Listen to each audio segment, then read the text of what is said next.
Arcadia 3-par golf course, the grand reopening. This was first opened in 1962. This driving range was a dump site.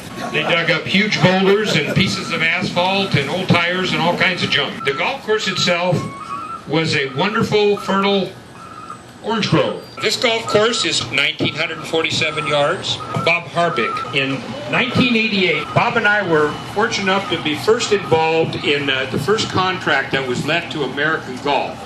And in 1988, we did a 10-year agreement for American Golf to manage the golf course. In those days, all we were concerned about is somebody cut the grass, watered the lawn, and collected money. As time went on, the recreation uses for children grew and grew and grew, and later on, 10 years later, Bob and I once again were fortunate to be involved on the City Council to award them yet another 10-year contract.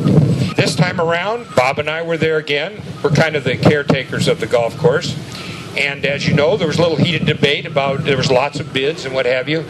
And once again, we came up with a company that we feel real confident in, American Golf Corporation. This is one of those win-win situations you always hear about, is that one, we're providing a recreational facility for the people of Arcadia, which is one of the functions of city government, but two, it also returns money to the city of Arcadia, so it serves two purposes. As you can see, it's just a beautiful end product.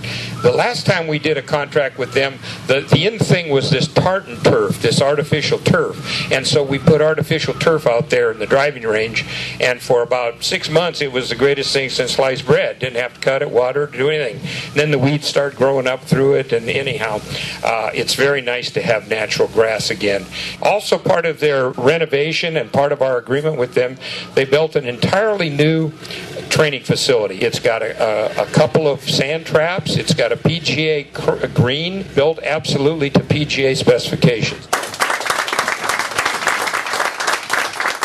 person who will be running a lot of the programming for the services offered here and who organized this event today and will pretty much take over the programs and working with American Golf is Sarah Samaji, our Director of Recreation and Community Services. Sarah?